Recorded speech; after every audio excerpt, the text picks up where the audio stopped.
Hello दोस्तों, welcome to the my channel. आज हम ऐसे सवाल पर बात करेंगे जो हर भारतवासी और दुनिया के बाहर जितने भी हिंदू, सिख और जैन को मानने वाले लोग हैं, इनके मन में रहता है। सवाल ये है कि अगर इजराइल दुनिया के कोने-कोने से अपने लोगों की रक्षा कर सकता है, अगर सऊदी अरबिया पूरे इस्लामिक वर्ल्ड की आवाज बन सकता है, और अगर यूएसए एक सेकुलर देश होने के बावजूद क्रिश्चियन वैल्यूज की जिम्मेदारी लेता है, तो भारत क्यों नहीं? क्यों हमारे लोगों को बांग्लादेश में मारा जाता है?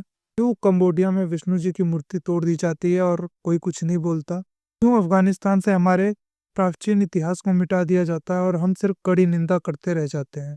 आज बात होगी, क्या भारत को ग्लोबल गार्डियन बनना चाहिए? क्या समस्याएं हैं और क्या फायदे हैं?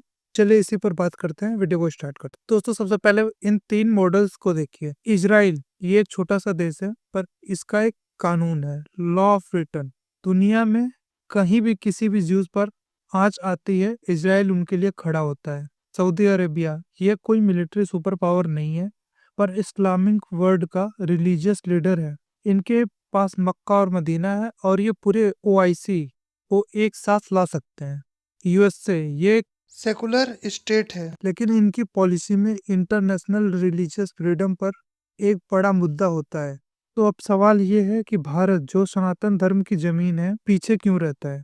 ग्राउंड रियलिटी जो हम देख रहे हैं, 2017 में म्यांमार के रखाइन स्टेट में 99 हिंदुओं का कत्लेआम हुआ और किसी ने कोई सवाल नहीं उठाया। बांग्लादेश में हर साल माइनॉरिटीज पर हमला होता रहता है, और अभी तो रिसेंटली यूनुस की सरकार आने के बाद आपने देखा होगा, कल रात की घटना है, बांग्लादेश के में एक हिंदू के घर को जला दिया गया और इससे पहले 2 लोगों की लिंचिंग कर दी गई। और ये सब देखकर लगता है कि क्या हमारी सरकार ये करना नहीं चाहती है, उनका विल पावर नहीं है, या इसके पीछे कोई गहरी डिप्लोमेसी वजह है? आइए इसकी 3 बड़ी समस्याओं को समझते हैं। सबसे पहले जो मुझे लगता है कि हमारे पास यूनिटी की कमी है।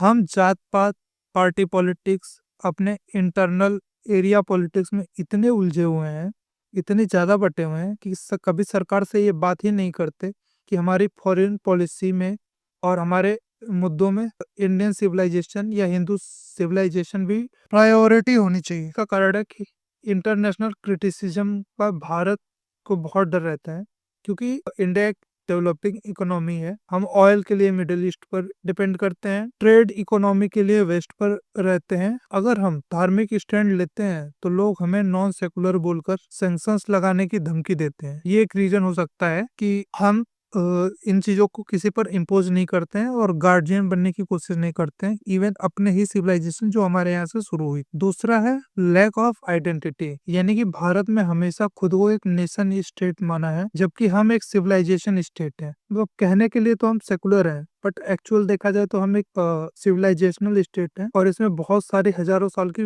पुरानी सभ्यताएं हैं। और अगर भारत ये करता है, ग्लोबल गार्डियन बनता है, तो इसके फायदे क्या होंगे? फायदे ये होंगे कि हमारी सॉफ्ट पावर इंक्रीज होगी। दुनिया भर के हिंदू, सिख, जितने भी धार्मिक रिलीजियस हैं, वो इंडिया आएंगे, और जो बड़े बड़े पोजीशन पर हैं सिलिकॉन वैली में या यूके में, फ्रांस में, वो अगर भारत से जुड़े रहेंगे, धार्मिक टूरिज्म हमारे यहाँ बढ़ेगा, हमारी इकोनॉमी बूस्ट होगी, और उन लोगों को भी एक आइडेंटिटी मिलेगी और एक कनेक्शन फील होगा इंडिया से। और इसका नुकसान ये होने वाला है कि हमारे जो इंटेलिजेंस और मिलिट्री है, उसका खर्चा बढ़ जाएगा। हमें रॉ को और मजबूत बनाना होगा, ताकि दुनिया में कहीं भी किसी भी हिंदुस पर अटैक होने वाला हो और या हो रहा हो, तो हम उसको पहले ही आइडेंटिफाई कर पाए या फ्यूचर में उनका बदला ले। तो दोस्तों, कंक्लूजन क्या है? कंक्लूजन ये है कि वक्त आ गया है भारत को अपनी सुधैव कुटुंबकम की पॉलिसी के साथ साथ अपने कल्चरल इंटरेस्ट को भी प्रोटेक्ट करना होगा। सीएए एक शुरुआत थी, लेकिन उसमें कुछ बहुत ज्यादा कुछ आगे नहीं बढ़ पा रहा है। तो यार, आपको क्या लगता है? कमेंट में जरूर बताना। क्या भारत को इजराइल की तरह हर हिंदू, सिख और जैन की सुरक्षा की जिम्मेदारी लेनी चाहिए? क्या हमें एक लॉ ऑफ रिटर्न की जरूरत है? अपनी राय कमेंट बॉक्स में जरूर दें, मैं रिप्लाई करूंगा। एक सॉफ्ट